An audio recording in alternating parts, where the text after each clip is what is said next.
Welcome to Draft Sickos on the No Ceilings NBA.com YouTube channel and podcast feed. I am your host, Maxwell and on this show, we cover everybody from the biggest of names to the deepest of sleepers, and I'm joined by the real star of the show, Stephen Gillespie. Stephen, how are you doing today? Maxwell, I'm awesome, but I'm not the star of today's show. As That's right. Everyone can see on the YouTube channel, we are joined by a very special guest. Maxwell, why don't we go ahead and bring him in? Yeah, we have the extra real star of the show here this week. He is the co-host of the Front Office NBA show, a contributor to Sport Track for the NBA side of the house, and he's a contributor to the Basketball Bulletin on Substack. He is Keith Smith. Keith, how are you doing today? I'm doing well. Thank you guys so much for having me. Now I have to live up to all that nice stuff. So, I'll do my best, though. I like to call everyone else the star of the show just to kind of alleviate pressure from myself. No pressure when on I Maxwell. screw things up or I mistime the ad reads or the breaks, anything like that, it's fine. Nobody there knows. It is. Yeah, right. Yeah. Set that bar low and then you just jump right over it. Nice and easy. So the first thing we want to open with, Keith, you do a lot of work just kind of across the basketball spectrum, but I always just open up with, how did you get kind of to where you are in the basketball world? What was that initial kind of foot in the door that led you to where you are now? Yeah, so I've always loved basketball. I grew up just south of Boston on the Larry Bird Celtics. So that was, of course, right, you're gonna fall in love with the game if that's what you grew up on. So I was really excited for basketball. Loved it my whole life. I openly admit I never didn't love the game, but I fell out of touch with the NBA a little bit in the kind of like mid 2000 range. I had moved to Florida. I loved the 2002 Celtics, have a special place in my heart because they were like that team that back then, like they launched so many 3-pointers and went crazy and all this stuff. And I really did. I love that team. They were my connection to home when I first moved. So now I am, here in Florida, don't have a ton of friends who love basketball. I started to get out of it a little bit, but not too much. Moved to California, surrounded by Laker fans. I fell in love with it again. And then I started to, because I didn't have a ton of people to talk to about it, I started writing these absurdly long message board posts on Real GM's message boards. And that got me noticed. They gave me a chance to write for the site. And then everything just kind of took off from there. Long story short, I did it kind of as a part-time job. Then that turned into almost a second full-time job for a while there. And then in 2020, 3 weeks before Rudy Gobert shut down the entire NBA season, I left a 20-year career with the Walt Disney Company to cover the NBA full-time. So my timing's impeccable on that. So we came through on the other side. Okay. I landed with Spot Track after that, doing all their salary stuff, a lot of roster transaction, salary cap analysis type work there. And now since then, Trevor and I linked up to do the NBA front office show, which we have a lot of fun with. And we started our own little writing project called the Basketball Bulletin, which our mutual friend Bryce Simon has been carrying for months as Trevor and I have been working through some other stuff that we've got going on. Bryce has really carried it. But yeah, that's the quickest version as I think I can do of how we got here. I mean, you just phenomenal work. I mean, anyone that's listened to you before, Keith, I mean, a lot of people know your story and I really love it. Especially I was listening to the front office show. I think it was a couple days ago. It might even been last week where you were asked a similar question and you discussed how you kind of like took to the basketball world in the midst of COVID when there wasn't a lot of stuff to cover. And you actually broke out an article detailing how Disney could host the NBA bubble. And it was almost like you had a crystal ball and like, because of your in-depth knowledge of the lay of the land at Disney and obviously like how the basketball side of things could fit there, that really kind of put you on the map as well. Yeah, I was doing work with Yahoo Sports at the time, and I was working for Yahoo Sports and NBC Sports, were my primary employers at that time, and we were like covering horse You remember everybody's like filming those horse competitions from their phone. And it was like And, so Mike bad. Like, it Conley was in a his house, disaster on yeah. TV too. Yeah, that was yeah, it was rough. such a Pierce in a mess. driveway. What Right? was like that? Exactly. Yeah, and it's like, and everybody's like, how do these guys all not have their own gyms, right? And it's like, 'cause they don't, right? So Mhm. yeah, so that was a mess. So that was like what we were doing, and that's when people were, I think, really like, we need real sports back. Like, I need to watch games, and there was all this stuff of like, they should go to a private island, they should play games on cruise ships. Mhm. And like, I've been on cruises, and I was like, yeah, that's cool. Wave hits, and it's like, yo, throttle up, oh, wave hit, and you missed, and you lose the final. Falls in the ocean. Right, Mhm. yeah, that's not going to be a thing. So I was like, this is nonsense. And then people were really pushing like, well, they should do it in Vegas and shut down shut everything down and just do it there. And I was like, but Vegas is like a real city. So I started talking with my editor at Yahoo, who thankfully knows the Disney property well, like I do. And I was just like, hey, so I have this kind of idea, like, this is all not crazy stuff. Like, why don't we write about doing it at Disney? They have the hotel rooms, they have the wide world of sports, where they have all the gyms they could ever need. They can turn conference rooms into practice courts, all that stuff. And we put the article together, and I'll never forget, it posted on April 16th. 2020, and that afternoon we got back an email from someone within the NBA that said, thanks for a thoughtful and thorough idea. And that was like all it said. And it was like, oh yeah, nothing else will come of it. But I think people enjoyed it because people were like, hey, like, it's funny. The early responses to the tweets are like, how selfish of you. Like, we don't need sports and all this stuff. As the day went along, people were like, actually, maybe this could work. This is really interesting. And then it was like 2-ish weeks later that it came out of like, hey, the NBA is maybe considering playing at Disney, and it got a whole second life and went crazy from there. So yeah, so that was a lot of fun. My two lives profession will never intersect again like that in my life, or at least knock on wood. I hope there's no need for it to ever happen like that again. When people kind of jump on the bubble era, or they're like, oh, that wasn't real or whatever, do you get defensive over it? No, are you not like, hey, really. actually, that was my idea, so why didn't you come up with something better? No, because the Lakers won the title. So of course I'm like, yeah, that's not a real title. What idiot thought of that thing? No, I don't really. I get defensive from the sense of, I think everything is a real title.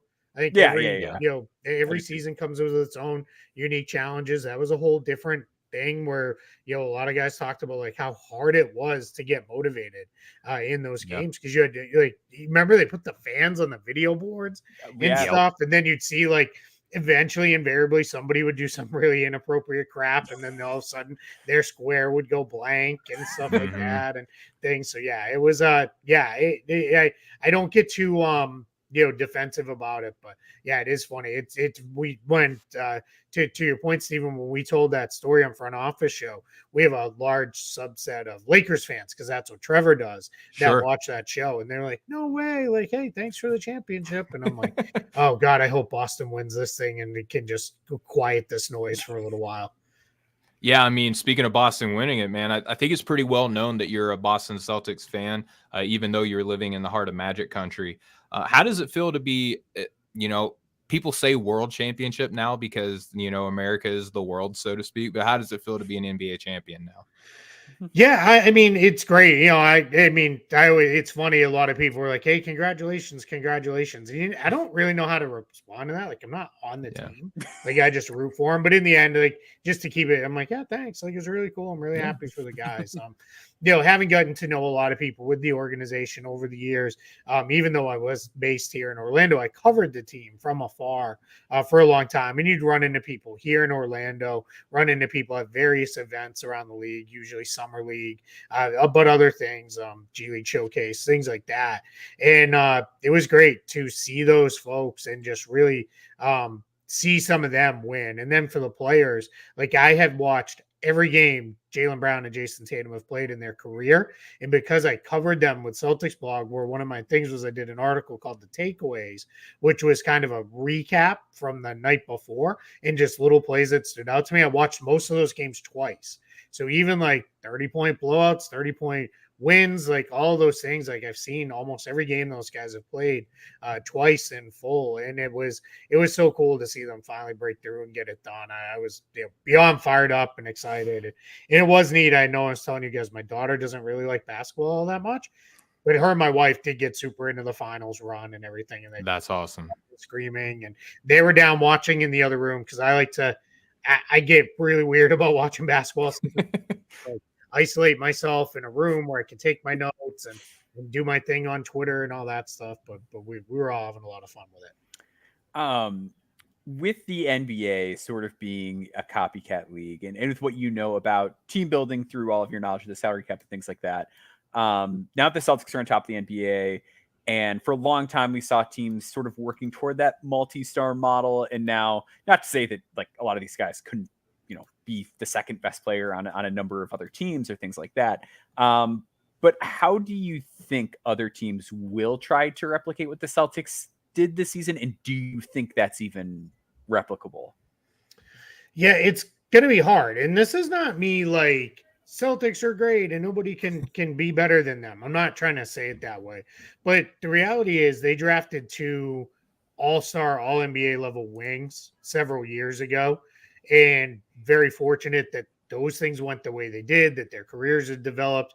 I'm going to knock on wood a little bit here, but they've both been remarkably durable, especially Jason Tatum throughout his career. So having those 2 guys just makes everything easier, right? And then it became, as Brad Stevens has talked about, finding the right mix around them to support and lift Brown and Tatum to where they always felt they could get.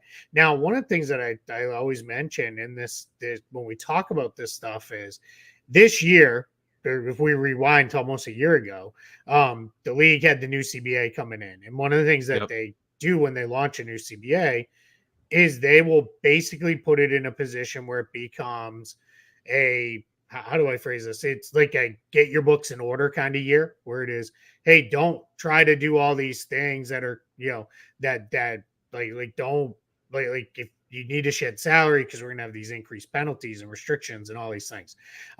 Boston, Phoenix, Milwaukee, a couple other teams, but those 3 primarily, they went the other way, right? They were like, nah, let's load up. Last chance to do this.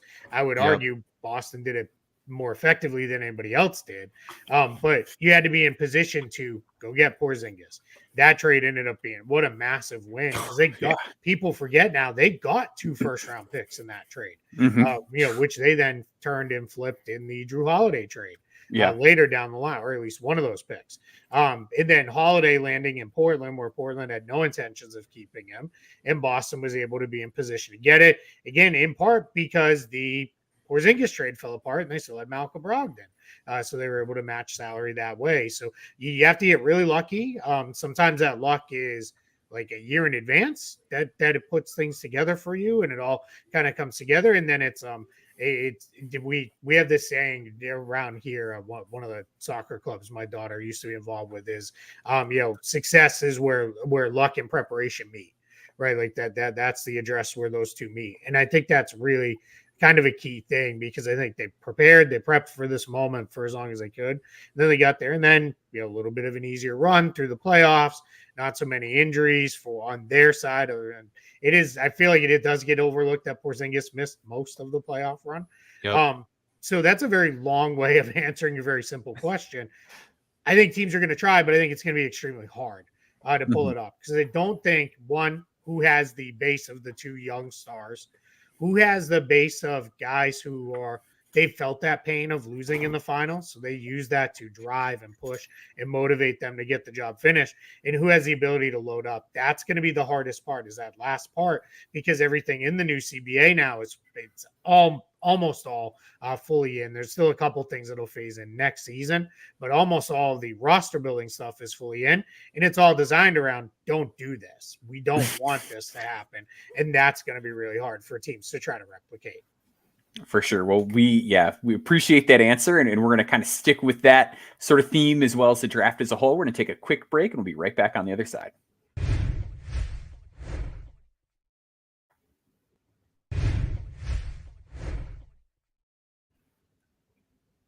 All right. Well, hey, everybody, welcome back from that break. Keith, I want to ask you now, I think that the last question that we covered about how to replicate what Boston did, I think that the draft is going to be one of the main ways, like a tent pole, and how teams are going to be able to kind of replicate that moving forward. We cover the draft year round here, but I'm always a little curious to kind of get the opinion of the draft coverage for people who cover the NBA as well. This year's draft has been labeled as bad by a lot of people, to put it bluntly. Some people refer to it as a flat class. With the amount of time that you've put in and studying this class, and maybe even just some of the coverage that you've heard elsewhere, what is your opinion overall of this year's class? Yeah, I do think it is flat. I think that is fair. There's obviously, I'm not breaking any news, obviously, to you two or anybody who's watching or listening. There's no Wembanyama, there's no Zion, there's no AD. There's not a player like that in this class. I mean, we're a 4 days away or 3 days out, and we still don't really even have any real locked in idea who the number one overall pick is.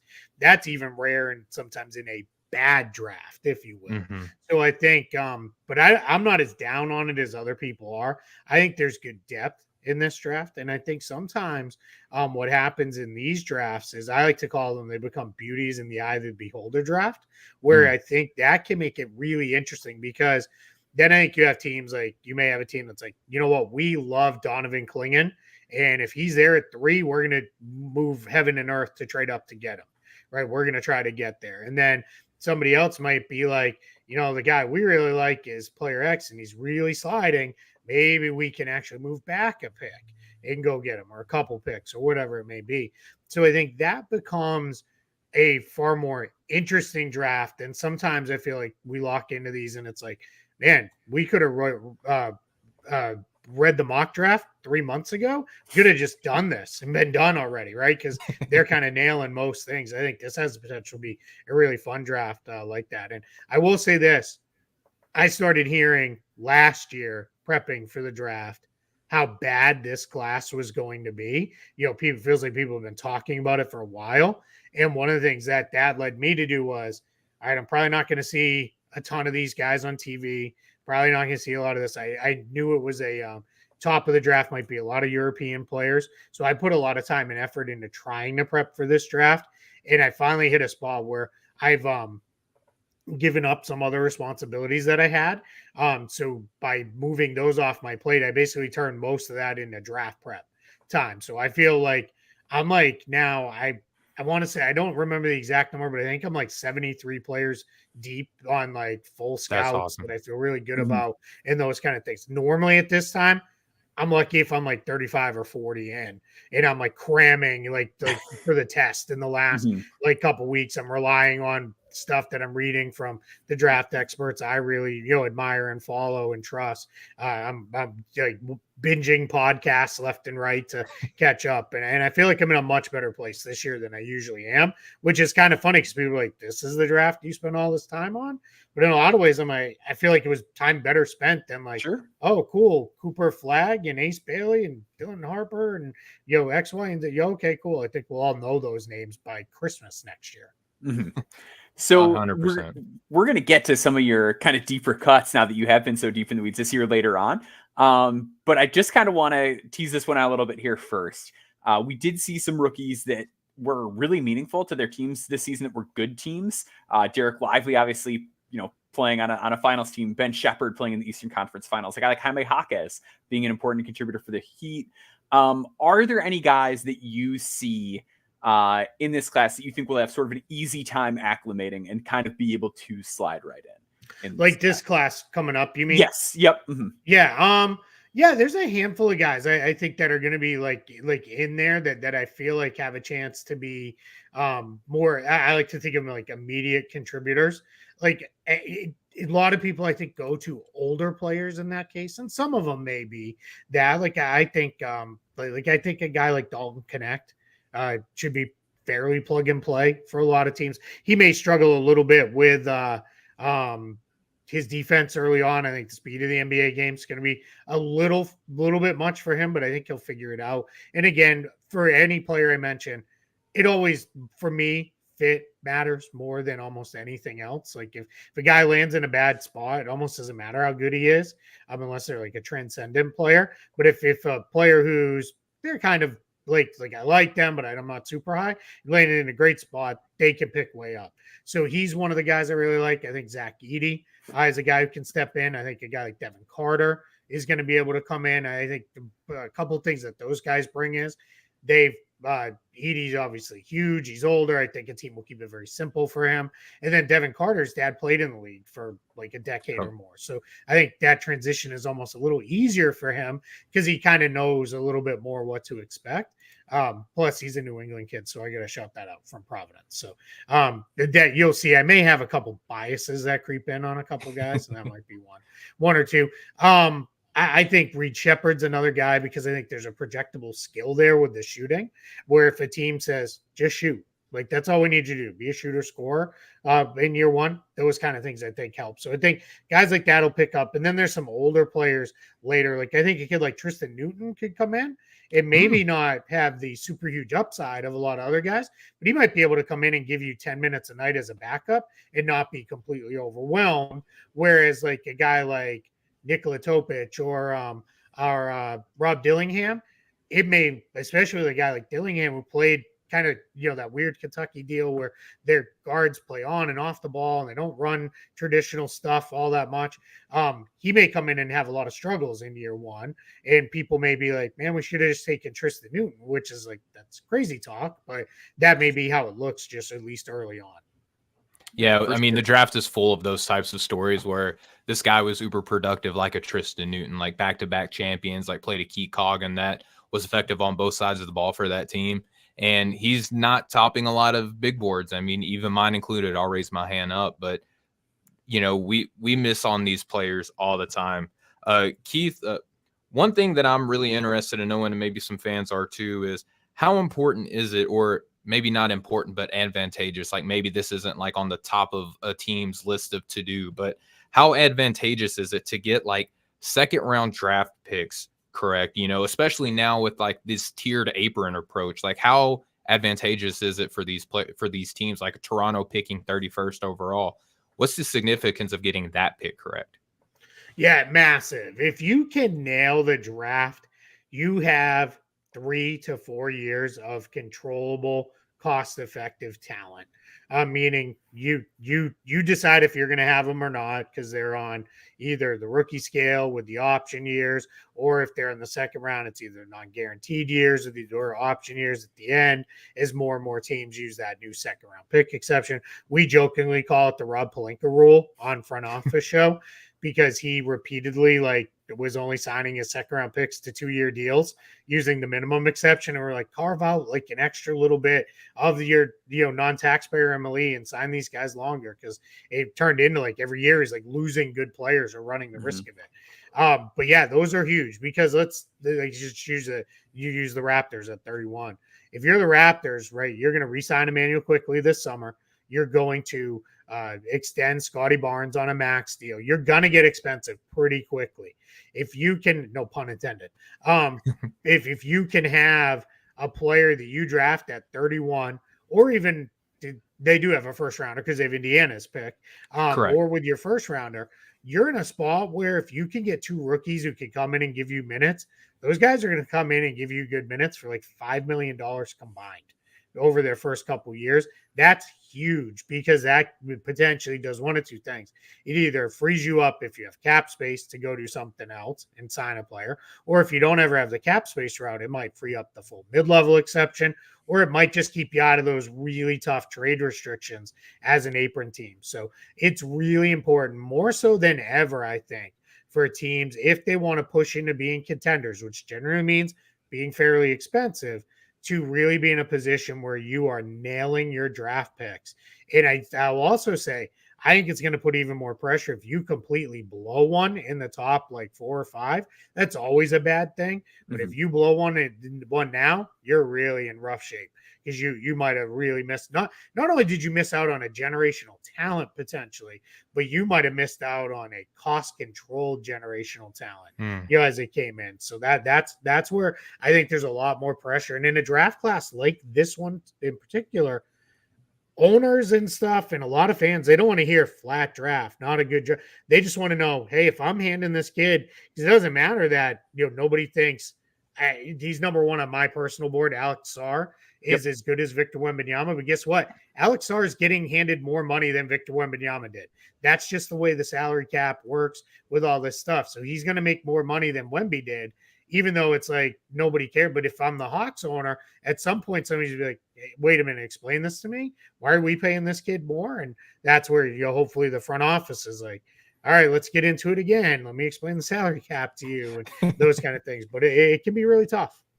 So to kind of tie into that, how do you think with regard to the second apron, it's going to change how teams approach the draft when it comes to player development and risk tolerance? Because I understand, obviously, you need to take big bites at the apple to build a contending team and things like that. We mentioned the Celtics. If you don't swing on Jaylen Brown, you're not where you are now. But conversely, are there going to be teams that maybe played a little bit safer on that note, especially when you get to the second round, rather than taking more developmental swings? What do you think the ripple effects of that are going to be? Yeah, I think it's very highly dependent, right? I think if you're a team that is really good and you have your 8-man playoff rotation mostly in place, you could take more of an upside play on a kid where we could develop him over the next couple years. And as one of those members of the eight-man rotation slides out, we slide the kid in for him and we're ready to go. If you are a very good team, but you only have like 5 or 6 guys in place, you may want the older, maybe a little bit more ready to go right now player that can slide right in and give you some minutes day one in your rotation. So that's where I think it becomes dependent. I think when you're talking the high lottery teams 1 through 7, 8, 9, 10, depending on the draft, that's always going to be you pick the best player, the most upside, and you run with it, because you shouldn't be messing around there. Like, even if you are like Boston was when they drafted Jason Tatum, they were coming off an Eastern Conference Finals appearance with the number 1 overall pick. We all know they turned around and traded that trade back to 3, but you could not there be like, well, we're really close. Let us overdraft this, 5th-year senior out of BYU who's been on 3 Mormon missions and he's 27, right? Let's get that kid in the door because he's ready to go day one. If you do that, you're in a really tough spot. You have to be really smart about the way you do it. So when you're that high, you're still going, that's all. Go get the best players, go with it that way. But I think as you get a little later, you come out of the lottery, latter part of the first round, second round, you could start to really make it a little more team dependent on, all right, we have real rotation minutes we need to fill, because here's the other part. If you're that expensive, you're not signing free agents, you're not making big trades. So the best way to fill those minutes and fill them long-term is through the draft. The second best way is going to be playing like the Suns did. You play veteran minimum lottery, where it is, let's sign 10 dudes to the minimum and hope 2 or 3 of these tickets cash and work out for us. Then in the case of like a Drew Eubanks, they opt out of their player option and now they're on the free agency market. And now one of the players that did kind of do well, now you have to kind of replace that spot as well. Keith, we're going to get into what's going to be my favorite part of the show soon, where we get into some of your kind of like sleeper prospects. As you could tell, the name of the show is Draft Sickos. We love talking like all prospects. The last question that I have for you before we get into your guys is, now that the draft is going to be 2 days, two-part question here, Keith. 1, how do you feel about the draft being 2 days? And then 2, how do you expect that 2-day approach to maybe impact like the trade market?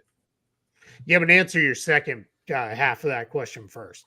I think it's going to be really, really interesting to see, because as we all know, in the old world, you finish the first round, the commissioners switches out with, Adam Silver gets done being booed for the night, and Mark Tatum comes out, gets all the cheers, because it's like everybody loves the backup quarterback, right? And then he kicks off the second round, and then it's like pick, right? And you're like, that's why Jokic gets drafted during the Taco Bell commercial, right? Because it's like, can't keep up. I think the pause is going to do 2 things. The pause is going to be great because I think it's going to give teams a chance to reset. I've talked to teams who, if they have a late first round pick, not that they didn't know a guy was on the board and they're like, oh man, like we missed out on that guy, we really screwed up, but more of a, okay, that guy still left. He's somebody we really liked with the 28th pick. Maybe we need to try to trade up to 32 to get him. In those sorts of things. Like that becomes almost a chance for everybody to breathe and reset. I think too, you're going to see teams come out of night 1 with, don't really love the way that went, but we still like a couple guys. let's try to rebound here in the second night. I think having the second round picks be a little spread out too gives you a little bit more time. A lot of people don't know this in draft rooms. So we're all watching the draft the same way the teams are, with Woj and Shams and others tweeting out the picks. So let's say there is Woj tweets out, the Detroit Pistons have traded this pick to the Boston Celtics. A lot of people think the NBA has like some backdoor system or something where the teams can be like, who actually has this pick? They don't, because those trades aren't official. So every single team assigns somebody on their staff, might be an intern, maybe they don't trust it to an intern, it's going to be somebody with a little more heft. They update the draft board constantly, because the last thing, you don't have time in the second round. Hey, let's call Detroit to try to trade for the pick. Yeah. I have that pick. We traded to Boston. Aren't you following Woj? What's wrong with you? Turn your notifications on. Like, what are you doing?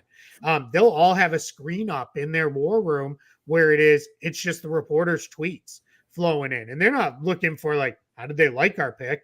They're just follow this. Who has this pick? What's going on here? Who's coming off the board? And those kind of things. So that's where I think just slowing it down a little bit is going to help everybody, because then you get into, all right, let's call them. Let's see what they do. And it has to be, I can't tell you how many folks in front offices I've talked to where it's the assistant GM is working it out with the other assistant GM. And they're like, all right, we're there. And then they hand the phone off to the main guy. The main guy's like, I actually just traded the pick to somebody else. So, throw that away, or no, tell them no, or throw it on the board. We'll get back to them. And it's like, we can't get back to them. They need to know now because no time. They're ready to make the pick. I think just slowing everything down is going to change it. The first part of your question, I'm really mixed. I'm excited to see what it looks like because it's different. I'm okay with trying almost anything new. I don't think it's going to hurt anything by any means. I'm a little bummed out because the second round was like appropriate for your show. Who are the sickos, man? Who's still here at midnight watching the 55th pick in the draft? Some guy who's probably going to be on a two-way contract. And invariably there's somebody out there who's like, I like this kid. This kid can play. He might be a rotation guy sooner rather than later. Trace Jackson Davis type, somebody like that, where, there were people out there like, this guy should have been drafted 30 picks ago. Now he's going to play, for the Warriors and things like that. I'm going to miss that part of it. Same reason I missed the midnight opening to free agency. Whereas like, who are the people with problems like that are up the at diehards, on the East Coast, right? And they're dying, they're living for this. And I even go back to the days when it was like refresh the message board because there was like, hey, I just heard this Woj guy. I don't even really know who he is, but he's on the radio here in New York talking about this is happening. Because there was no Twitter back then, right? Or ESPN's running a live page, but back then internet pages took a minute to refresh. So you're like hitting that thing, and then invariably you shut your whole computer down. It's a mess. But yeah, I love that. So that part of it I miss, but in the end, I think it's gonna be a really good change. 4:00 in the afternoon Eastern time is a little weird after talking about we want more focus on the second round. We want people to really care. So we put it on when most people are still at work. My personal sleep schedule, I'm all about it. Because I usually come out of that second round with my cap sheet's a disaster. And I'm like, I don't even remember who had what picks. Let me update all this stuff. So the fact that it'll all be wrapped up around 7 or 8, that part I am looking forward to a little bit. For sure. I love that personally because I always do an undrafted free agent roundup column. So I'm hoping it's like, it'd be great if like a slew of two-ways come out by like 10 p.m. on Thursday. And like I've got most of 2:30 in the morning. Monday. Yeah, that'd be fantastic. Yeah. So we're going to take one more quick break here. And then on the other side, we're going to talk about some of Keith's favorite players in this draft that are sliding a little bit under the radar. Stick with us.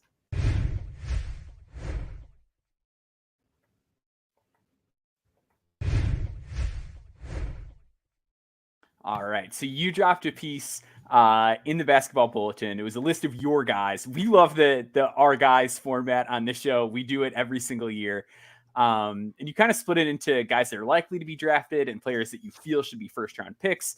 We're not going to dig into all of them, and we'd encourage you to go over to basketball bulletin just in general. Everything there is fantastic. I'm in there every day, so I'm a fan of it personally, but subscribe if you haven't already. But we're going to get into some of the guys that you mentioned that we're quite interested in also. One guy that stood out to me is someone I've been on for a couple years here, Dylan Jones out of Weber State, 6'8", or I'm sorry, 6'4", sort of forward wing with a big body and a long wingspan, really versatile skill set. Talk us through Dylan Jones and your interest in his game. Yeah, he kind of came on my radar in a little bit of a weird way. I was watching one of those early season tournaments Mhm. that and it was just one of those things where it's like, all right, I want to say it was maybe I might be romanticizing this, so I apologize if I do have this wrong. And somebody goes and finds the box score and the time. But 2 years ago, I feel like they played in one of those, and it was like 1:30, 2 o'clock in the morning, East Coast time. And I remember they were playing Colorado State, and I think it was a tournament. If I'm wrong, I apologize. But he played really well, and I was like, "Oh, this kid's interesting." He had a bunch of rebounds. As you guys get to know me and more people know, if you're a guard or a wing that rebounds, I'm in 100% in. I think it Love shows that. it shows toughness. I think it shows a drive for the ball. I think it shows just a knack of understanding spacing and timing and a lot of stuff that are translatable skills to other parts of the game. But he had a bunch of rebounds. He scored some points. He had some shots. And I just made a note. What I'll do is if a kid pops for me, I'll make a note. Sometimes they don't go anywhere because then it's like, yeah, that was a one-time thing. Other times it is, all right, here it goes. And as I would check in on him, the rest of that year is like kind of interesting. This year, I thought it was really cool. Weber State put the ball in his hands a lot. It kind of said, run our offense. Like you can kind of, he's not, I don't think at the NBA he's going to be a point guard. I think he's going to be a wing. I don't know that he's the foot speed to break guys down off the dribble, especially opposing point guards. But I do think he can be a secondary playmaker for a team where you could throw it out to him. I think he'll drive closeouts as long as he's hitting shots well enough. Again, I love his size. I think he's like a legit 6'6" or so, or seems to be. Sometimes the mid-major guys can get a little tricky with that. So you're gonna in the combine measurements. This whole without shoes stuff drives me so crazy. We don't play without shoes. Like, what are we doing with that? And I get it because they're trying to make it, a baseline for everybody. But I really like him. I think he can really play. I think there's a chance, as long as he shoots it, that's going to be the big thing. I probably a third year guy in the NBA by the time he really pops. But I think if he goes to the right team that focuses on development, maybe a team that has a strong G League system, I think you could see this kid turn into a real rotation player. Yeah, for sure. We're big Dylan Jones fans on No Ceilings at Large. Our guy Corey has interviewed him a few times, and nothing but solid reports on not only him as a basketball player, but him as a person. Keith, one guy that you put on there, you said that you did it unbiasedly. I know that you're from the area, but Quentin Post out of Boston College. I have no ties to the Boston area, but I can tell you I'm a big fan of him as well. I actually had the pleasure of interviewing him earlier in the year, and just really nice, terrific young man to get to know and talk to. I think, Keith, that his game, it just screams modern NBA. Like, I even think that he's more athletic than what people are even giving him credit for. Agreed. I mean, when we're talking about like the modern big man, I think he kind of fits that to a T. What are you seeing when you're watching Quentin Post? Yeah, I think people see big, tall, white kid, and instantly he can only play drop coverage, right? Like that's where everybody goes to. And I think that's I've heard people who I actually respect, not necessarily draft people, but NBA people say like that about Donovan Clingan, which to me is just crazy. But if you go to Quentin Post, he can move his feet a little bit. He's not going to be out there. He's not Al Horford when he was in his prime, switching on to point guards and destroying them. Like that's not going to happen. But I think he can play in a hedge and recover system. I think he can play if like let's say he somehow landed with the Knicks. I think Tibbs wants to ice everything. I think he could do that. I think he can play in drop coverage. I thought the best thing for him as a senior at BC was his timing got so much better on shot blocks. His first few years, he was just a foul machine. Well, for original was just because he jumped at everything, like a lot of young players do. Then it was he just wasn't real quick off his feet, and he'd get caught, and he'd get a piece of the ball, but a lot of the body, and make kind of a mess of it. So now I thought as a senior, he did a really nice job with that. Offensively, he has really nice touch. He's going to shoot the three. He's going to be a stretch five, I think, in the pro level when he gets there. But he's got really nice touch. He's a pretty good finisher around the basket area. Not super strong, but just he kind of knows how to use his body. He gets good position on guys. It sounds funny because his name is Post. Didn't play in the post a lot because it's just not the way BC ran their offense. But when he did get post duck-ins and things like that, I always thought he did a nice job of positioning. I think the worst thing college bigs do, I feel like they're all like, I got to mash you in the goal. And instead, like, he did a nice job of like, I'll turn, I'll face, I'll shoot it off the window and bank it in there. So as long as he holds up defensively, I think he can be an NBA player.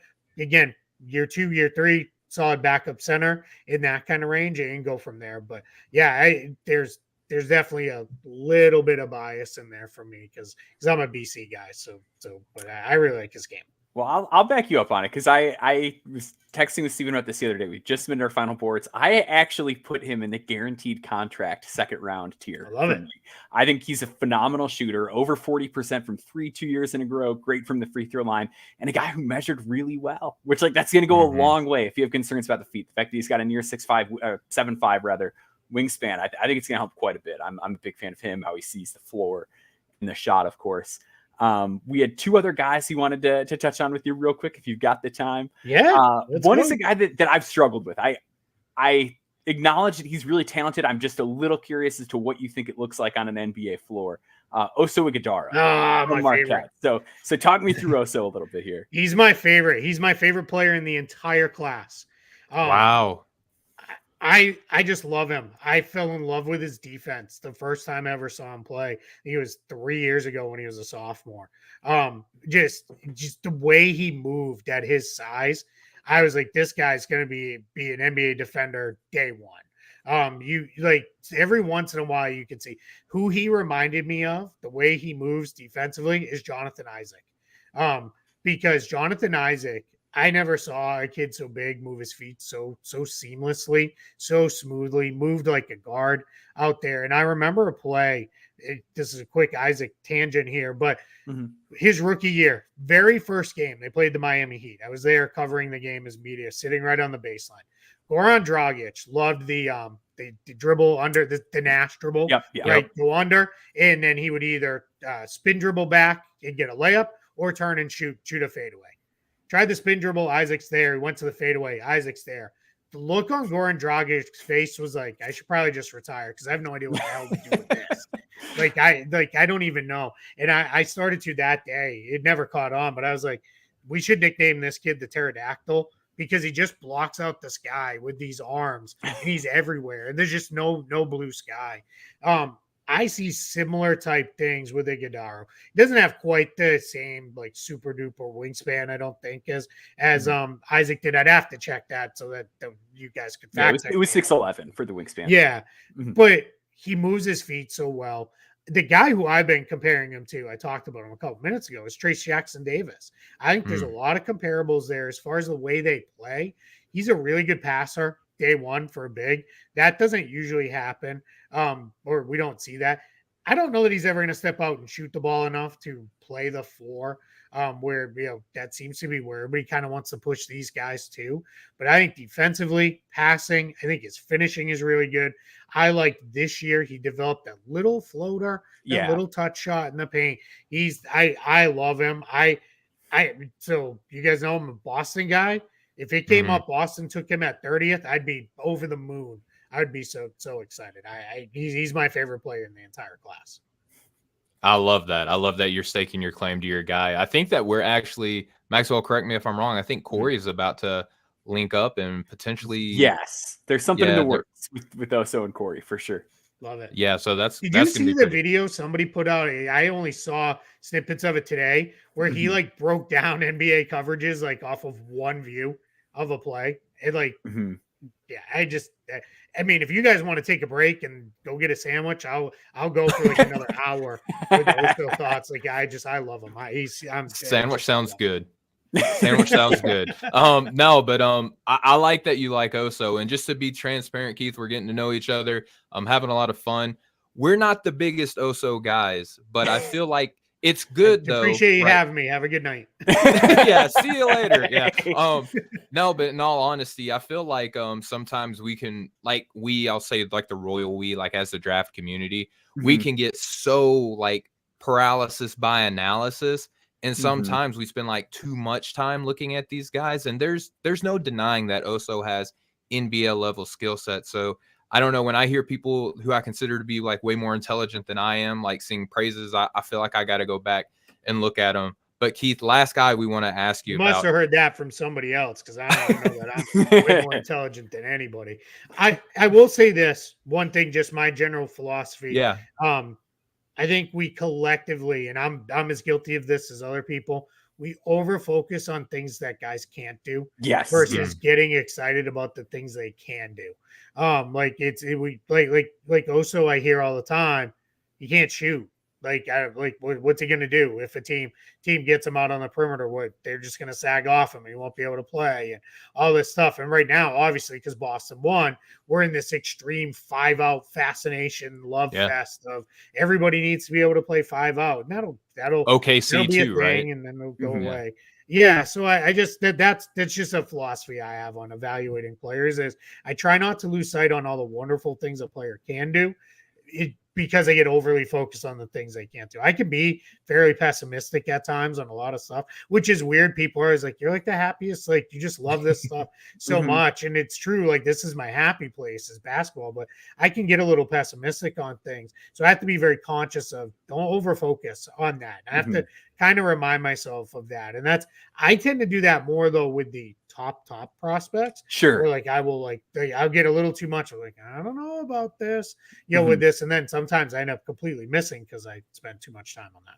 I think that's such a great point. And like something I like to do personally when I make my boards is I always just include a thing under every player. Like, does he have something that makes him special? Yeah. And like, it can be anything. Like we talked about Quentin Post, and it's like, he's an outlier shooter for a guy coming into the draft, even if he's, 24 years old or, not the fast, he's got something.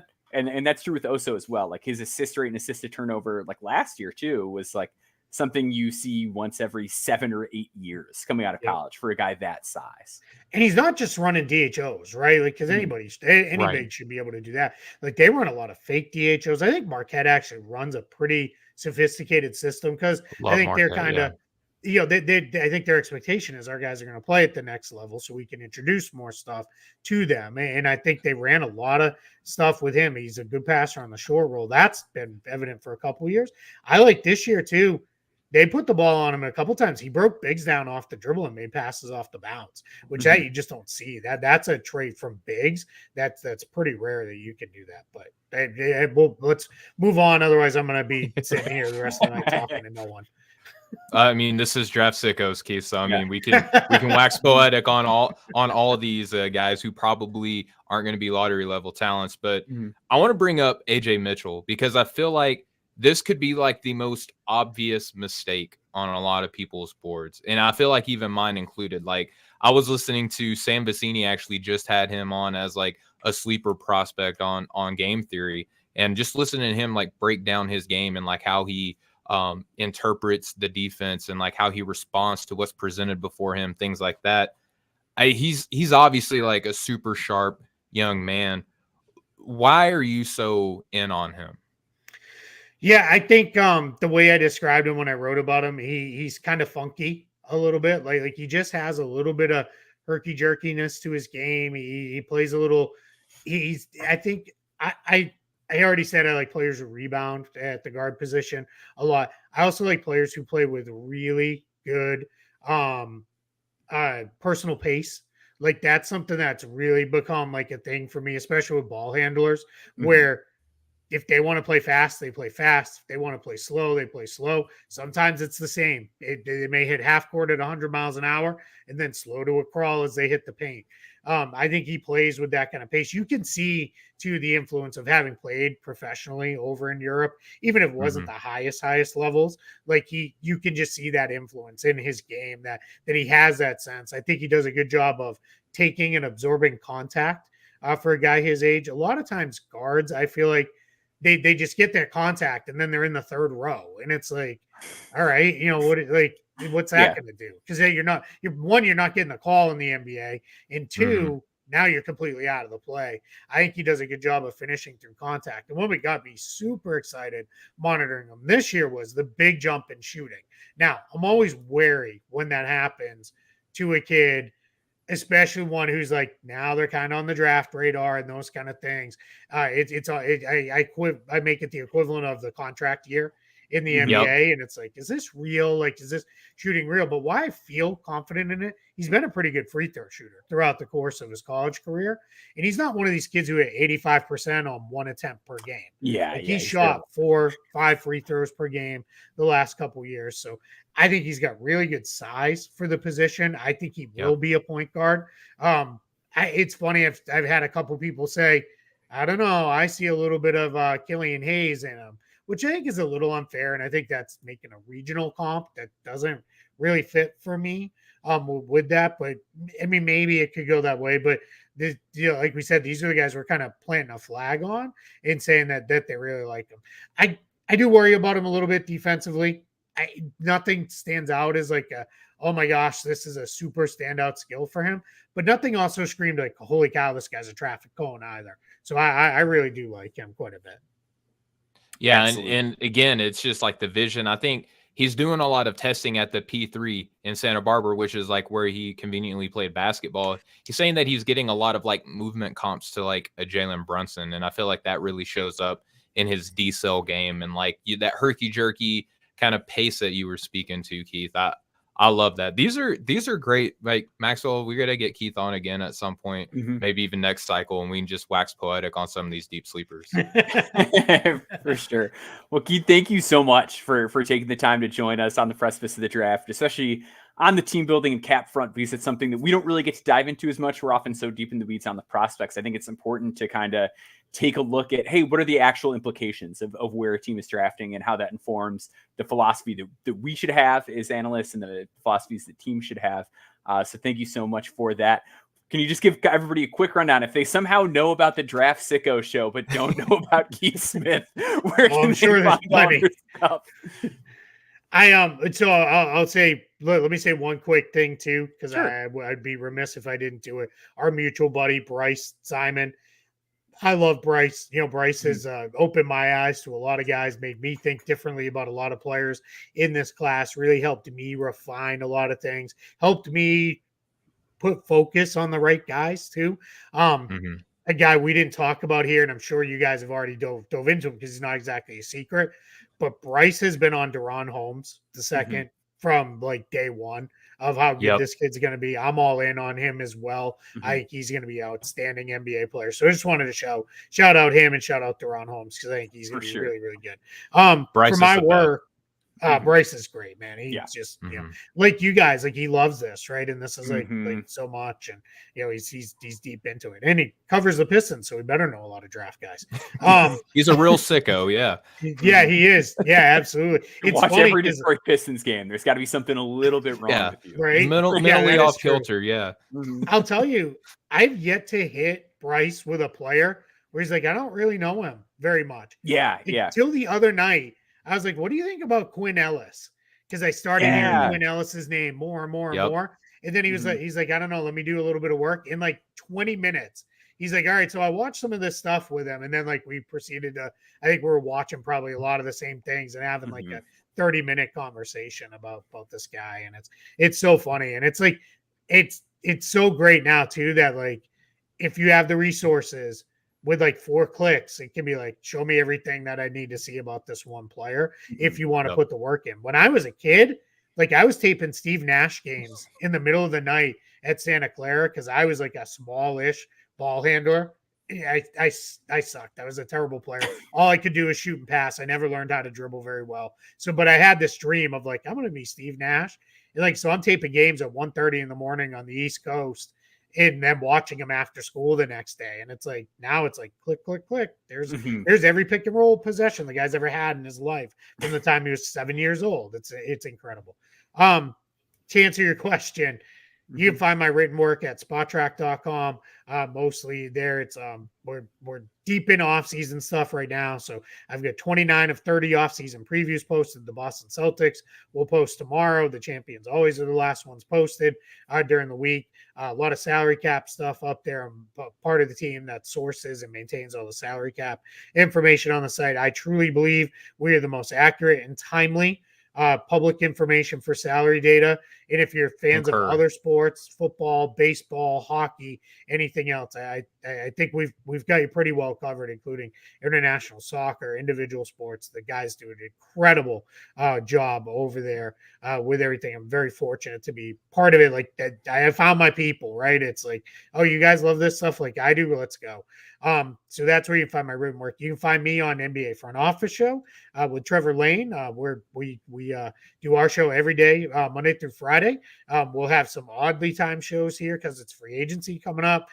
We're also doing something new called Front Office Overtime, which is just me going live, and I'm just doing shorter shows, 15, 20, 25 minutes. We'll see, maybe 30, depending on how many questions come in, but it's all Q&A stuff. People have cap questions or free agency questions or whatever they want to talk about, but we have a lot of fun. Every Friday is a live show on Front Office Show with Trevor and I. We call it Front Office Friday. We have a lot of fun. It gets a little great silly. Intro for that show too. I love it. Front Office Friday. Yeah, I love that. Yeah, that was just one day I was super excited to talk basketball with my buddy, and I just opened the show yelling. And we have a lot of fun with that, man. We have a blast over there doing all that stuff with that. We'll have live shows for free agency where we go live. Usually it's later in the early hours of the morning on the East Coast, but late in the evening. So if you want to see Trevor and I a little punchy, reacting to everything that happened, we do that. And we will also be live for the draft. We cover it a lot more from the NBA side, necessarily the deep prospect side, but Sean Davis, who's very up to par on a lot of these draft prospects, will be joining Trevor and I as well, and we'll be spending a lot of time breaking down everything that happens throughout the first round of the draft. We're still deciding second round. I think second round we may not go live. We might just do a reaction show later, but yeah, a lot of stuff coming with that. And then the basketball bulletin as well. That was Trevor and I's little Substack project that we started. And Bryce wanted a place to put some written content on the draft. And he has 100% carried us over the last few months. He's got great player profiles out there, a million notes on these guys. He's, 40 some odd players deep. So if you're just an average fan trying to learn a little bit about the draft, go to the basketball bulletin. You subscribe there. If you want to read more of my guys' piece, that's in there where I went through, I think it was like 7-8 players and, somewhat level of detail on them. But yeah, we have a lot of fun. This is the best time of year. Yeah.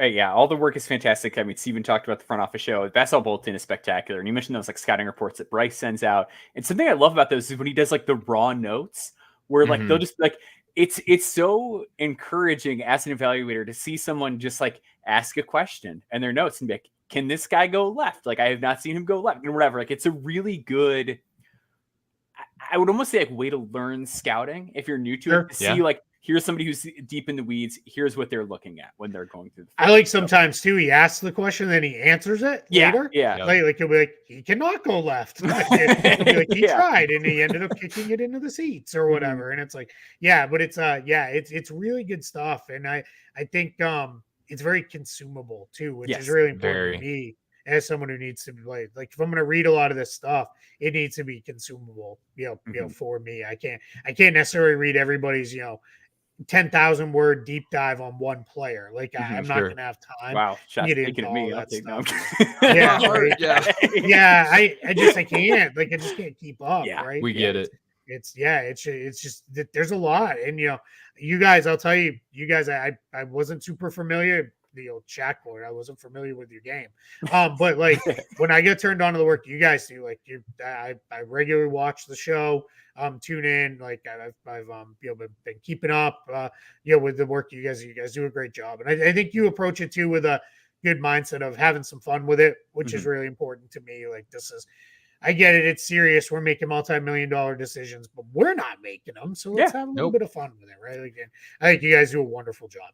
For sure. And I think your point too, it's easy to get pessimistic with these guys. Cause at the end of the day, like sometimes I'll drive myself a little crazy. I'm like, I'm spending all this time on, 200 deep when, maybe 20 of these guys are going to stick around. But I think it's important to keep that mindset of like, hey, this is a celebration. These guys get to sign an NBA contract. That's a lifelong dream. Like just keep that mindset and keep it healthy. So. The G League's getting more and more important too. Yes. Yeah. And it's important to know where guys are going to come from. So over on Spot Track, I wrote about, there were 217 potential NBA free agents this summer. I wrote something about all 217 of them, including the two-way guys. And the reason why is they matter. They're on rosters, so they may be on rosters again. So I spend a lot of time. And again, if you have the resources to do it, all of the information you ever could want for all these guys is there. It is almost now like it's almost like fun when I'm like, oh, this game's not there. Like how like this game doesn't show up anywhere. And it's like, that tends to be like some guy over in Europe who played like some third division friendly. And it's like, not there, you idiot. Like it was his mom taped it off her cell phone. Like that's why, but it's like, I get almost excited where I'm like, oh, I found one that wasn't around. But if you want to put the time and effort in, it's there. And I get it. Not everybody can do it, but guys like us will do it for you, and then find the people who you believe in, the people you trust, people you have a little bit of fun with. Follow along, have some fun with it too. Because in the end, it's a game. It should be fun. Absolutely. Well, thank you so much again for joining us. Thank you to all of our listeners for tuning in. Make sure you subscribe to our podcast feed, rate and review. It helps people find us. Make sure you like the video on YouTube, subscribe to our YouTube channel, and stick with us. It's draft week, baby. We got the live shows. We're going to be doing all sorts of coverage, daily written work as always. So stick with us here at Maxwell. Real quick, I'm sorry, I'm going to interrupt. You're good. You're good. Very big announcement. John Fanta from Fox College Basketball is going to be joining Corey and I tomorrow evening. So we're going to be doing a show with him. It's just an honor that we get to just have these guests come on. But just shout out to John Fanta, shout out to Fox Basketball. And we got a lot of stuff cooking, man. But again, I just want to thank you so much, Keith. I really appreciate you taking time out of your day. Maxwell, we can bring us home. I'm sorry, I wanted to interrupt. For sure. Oh no, you're good. We'll see you all next time. Peace out. Yep. Much love, y'all.